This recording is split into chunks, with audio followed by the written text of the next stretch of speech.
immersed, is celebrated above all in the text, The Mess on the World, written in 1923 in China. And some of you will know this, because it was presented in Valletta, I think in St. John's Co-Cathedral, as Missa Mundi, as an organ work performed in 2008. And I have got an earlier version where the text is read accompanied by a violin playing.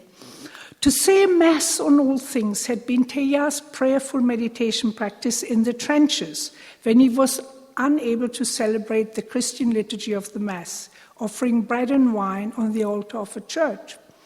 He first wrote about this practice in 1918 in his essay, The Priest. In 1923, when he was on an expedition on the Yellow River in China, he was in a similar situation as during the First World War. He couldn't say Mass, and instead of saying Mass in a church, he symbolically offered the entire cosmos to God at the moment of sunrise and left us his great visionary and inspirational piece, The Mess on the World. This celebrates the magnificent grandeur, power and beauty of the divine milieu which Teilhard lived and loved so intensely. So the Mass on the World is often prayed or celebrated in churches, and as I've already said, it's been set to music. Now I would like to say a few more words on Teilhard de Chardin's Christ mysticism.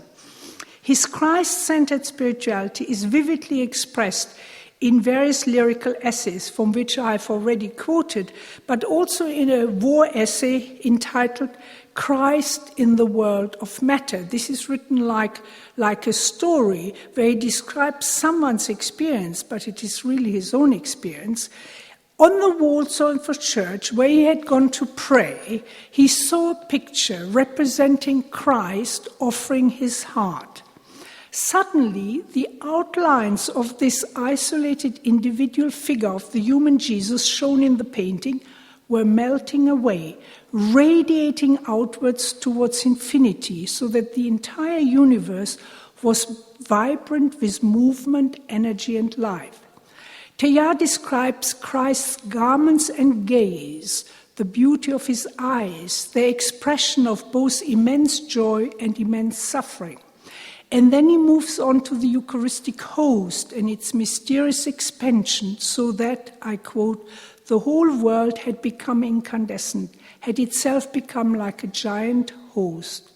He describes the act of communion, the receiving of the host, yet the center of the host was receding from him as he drew him on. He writes, I will not dwell on the feeling of rapture produced in me by this revelation of the universe placed between Christ and myself. Similar mystical experiences echo through other war essays, and I can't quote from these now, but I've already said that they're gathered together in the important book, Writings in Time of War. But one can really speak of Teilhard having a pan-Christic mysticism, a mysticism that is also a deep love and heart mysticism. And I could give you many quotations here, but it would be too long. But I will quote from the Mass on the World, where he returns to the vision of the figure of Christ, first described in this essay, The Christ in the World of Matter.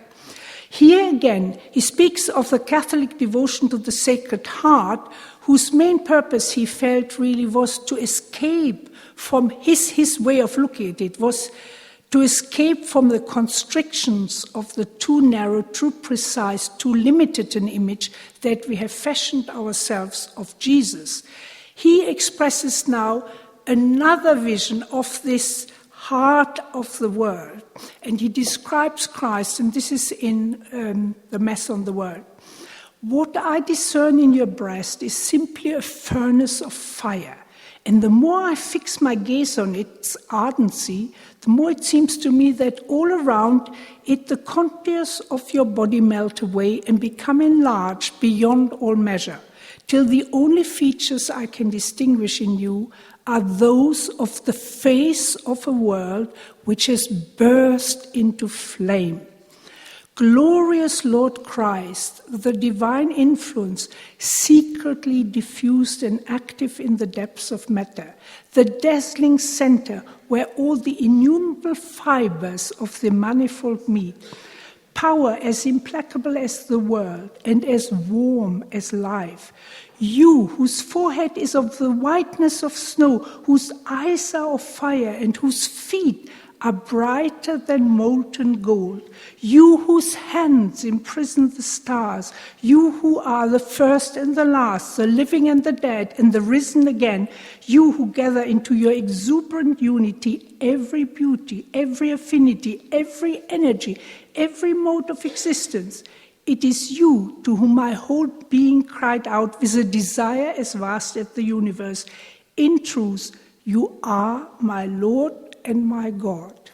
Now, this extraordinarily strong experiential passage is even more extraordinary when I tell you that a very similar passage exists from the 11th century Hindu theologian Ramanuja, who's used similar words and images like the whiteness of your forehead, your eyes like stars, your feet like molten gold, but he writes about the Indian god Vishnu.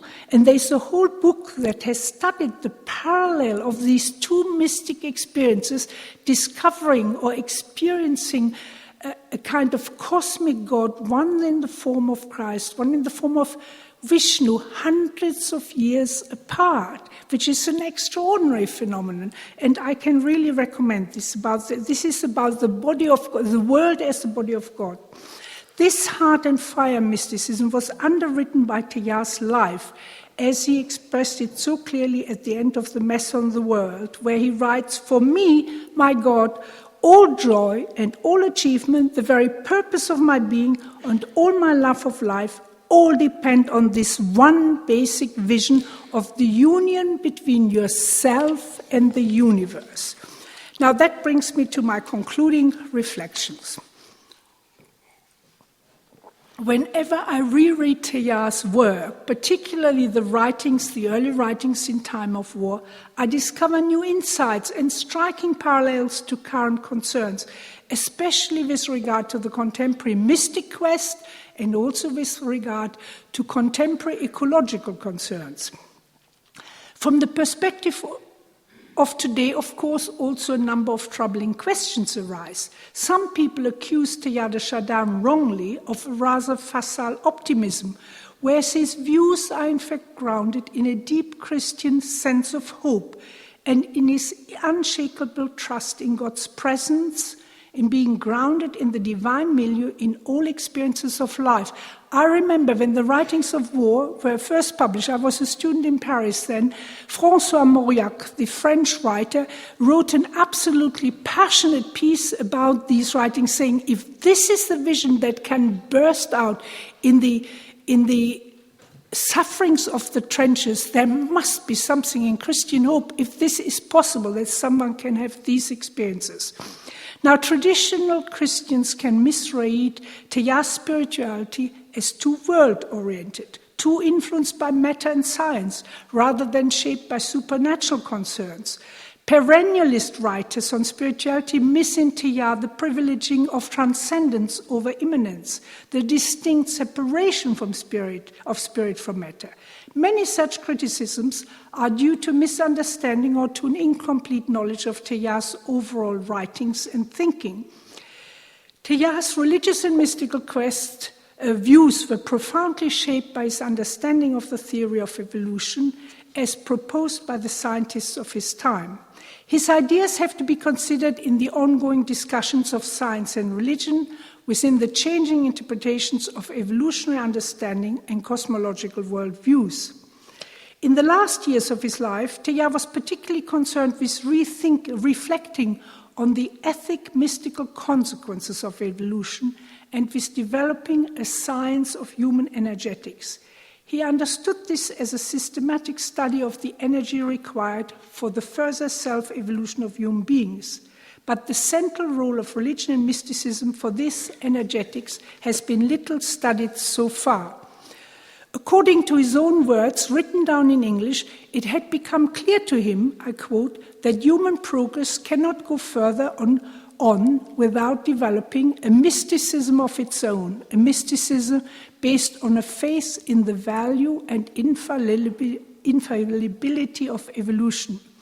So this is an interesting statement.